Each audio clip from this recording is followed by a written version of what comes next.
This episode is brought to you by Shopify.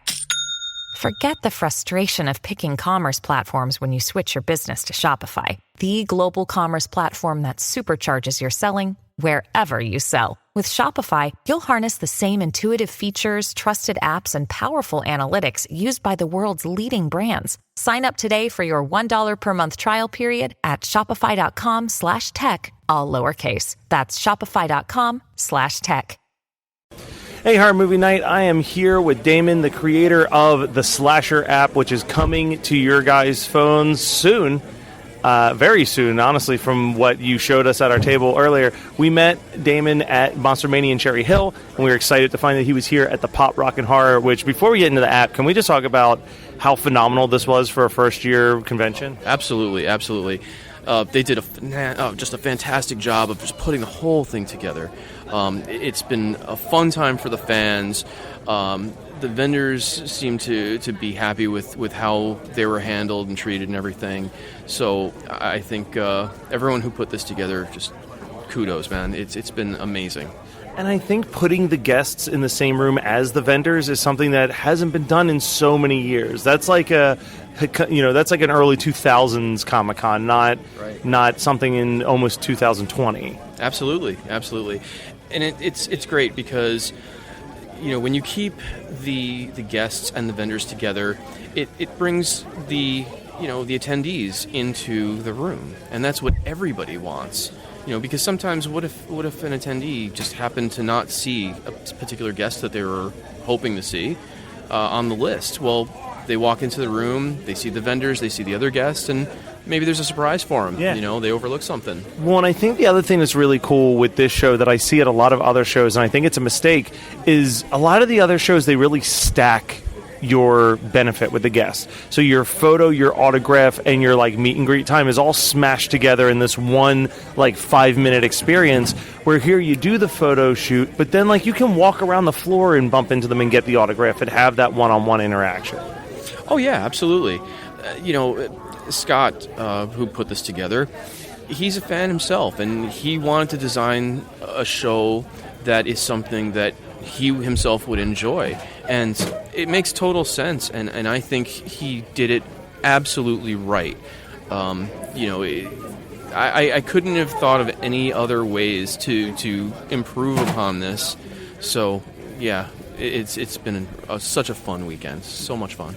So maybe Pop Rock and Horror was not on your radar, but when the Slasher app launches, it'll be real hard for it to not be on your radar, because I'm going to let you explain it. This is basically everything that you could ever want as a horror fan in one spot. Yeah. The way this started out was I created a calendar for a few friends and I, and it was just something that we shared amongst ourselves. And, it has every horror convention for 2019. So at least in the United States, there's maybe a couple here in Canada, or a couple here and there, and in other places. But I was mostly focused on the U.S. because I'm based in New York. So I wanted to give something for everybody to really be able to use, both people who are fans as well as vendors. A lot of the vendors even don't know about some of the shows, and they unfortunately have to miss them because they either find out about them too late or just don't find out about them. So I said, you know what? It seems silly for me to be keeping this to myself. So one of the first things that I thought about for part of the app was, let's put the events calendar on there. People will be able to go in, see what's near them, see when it is. They could favorite it. They could get reminders pushed to them. So then that way they'll have their own little calendar that they can go and review and say, oh, you know what? I want to do these shows, and I don't have to go through the whole thing all over again. So here's what I'm looking to do this year, and I'm going to go get the information, and then there you go, One of my favorite things that you showed me on the demo was that you do have the two calendars. You have the calendar of everything, and then you have your calendar, where you can say, these are the ones I care about. And I think that that's great, because for me as a vendor specifically, I'm always like, you book enough of them that you literally are just like, I think I'm free that week. So to have something that I can just open and go, yeah, nothing's going on that week, let's do it. Yeah, exactly. And it's a great thing because for exactly that reason, you know you're going to be free at a certain point. So you could say, okay, what's going on? Right? Yeah. What can I fill this empty time with, you know? How can I either make it fun or productive for myself and you know, make it worth something instead of just, you know, not getting to have that opportunity. So yeah, I mean, I love it for myself because now I know when and where all the shows are, and I could plan like really far in advance, so I'm not necessarily missing out on like the hotel groups and all that stuff, because I like to stay in the same hotel, you know? Yeah, it's such a the first couple of Manias I was off-site, and it really changes your overall experience of the convention when you have to leave and go somewhere else while the party keeps going. Absolutely. Could you imagine not being here for the bonfire and the karaoke, like just like having to go like 5 miles down the road and not just see people posting about it on Facebook? Well, unfortunately, that was the case for me. But it was only because it was my friend Greg's birthday, who's you know, with Petunia Rocks, one of the vendors here. So they were having you know, dinner for him. So we all went there. And he had some friends in from out of town, so we didn't finish up until after the bonfire. But I did get to check out karaoke for a little bit, and yeah, it was a good crowd. Yeah. You're just seeing celebrities drunk making an ass out of themselves, and it was amazing. Yeah, definitely good times. Definitely good times. You know, but it's fun. You know, that's what it's all about. We're at the end of the day, we are all fans, and there's really no airs about it. It's not like, oh, hey, I'm such and such celebrity or whatever. It's really not like that here, and that's been really awesome because, you know, you could just go up to anybody and start talking, and it's just like, you know, you're able to have a conversation just like anybody else, so it's terrific. And I will also say that one of the things that I really like is, as much as Pop Rock and Horror was a throwback to what old cons are, your Slasher app is kind of getting a throwback to what the internet used to be, because you've got message boards, you've got chat rooms, you've got a dating app built into that thing. Yeah, absolutely. I think a lot of things tend to get lost in social media these days. And I had a conversation with somebody about this late last night.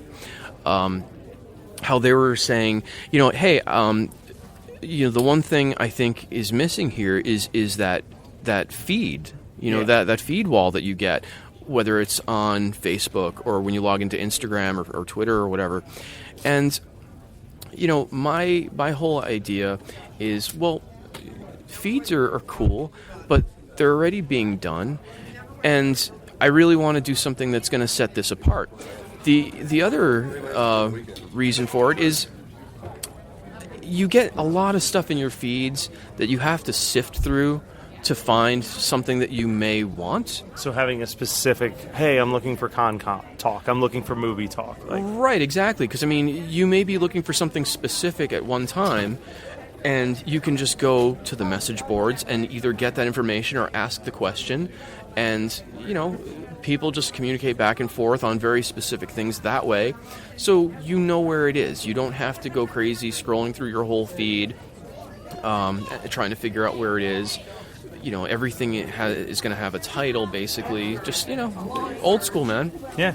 So the final question I really have to ask, and I know the launch date is very much kind of in flux, but what is it going to cost to be part of the Slasher app? Is it going to be a free app? Is it going to be a $1.99 a month app? What's the overall goal for people who are really invested in wanting to know when they can get this thing? Sure. No, that's a great question. The app itself is totally free to download, and the way that it's that anything is going to cost anything is really through certain premium features. Okay. You know, there's going to be certain things like the dating end of things. There's going to be, you know, an actors and models section where, you know, people can post their headshots, their resumes, and then casting agents can go in and do their swiping and see if somebody is fit for their role. Yeah. So, you know, it's really the premium stuff. And then coming roughly July, and I'm going to say roughly now because, you know, we were supposed to launch on Friday and it's Sunday, so I've learned my lesson a little bit there. Yeah. But originally we were looking at an end of June launch. Yeah. So things did get pushed forward a good bit. But yeah, I mean, there's going to be the stuff like that people can pay for. But then there's going to be different ways for the vendors and everybody else, like basically the professionals, can advertise, but not necessarily just banners and stuff like that. Yeah. I mean, you'll have that opportunity, but if you want to do something more specific, you'll be able to get a listing in the podcast section. You'll be able to get your stuff on the calendar for the podcast. Yeah. And things like that. At some point you'll be able to create a page for the podcast. And part of what I want to do is I want to put links directly to your episodes on there, so that way people can go here and just have all your stuff. Almost like a radio. I mean, if you could even set it where it's like a radio that just kicks on and it's just one person's podcast after another. Yeah. And then all of a sudden you're just like, ooh, what's this show that's randomly playing as I clicked onto the Slasher app? Yeah. Oh, let me go check them out more. I mean, I guess that would work more as a website than an app. That would be a little intrusive after a while. Well, it's something that I could certainly think about, because, I mean, if we're not hosting the audio itself, yeah, that's not so bad. Yeah. It really just comes down to a player, so that's a great idea. I like it. Thank you. All right, well, in the meantime, where can people find out when the app is ready to drop? The Facebook page, Instagram. They're both the Slasher app.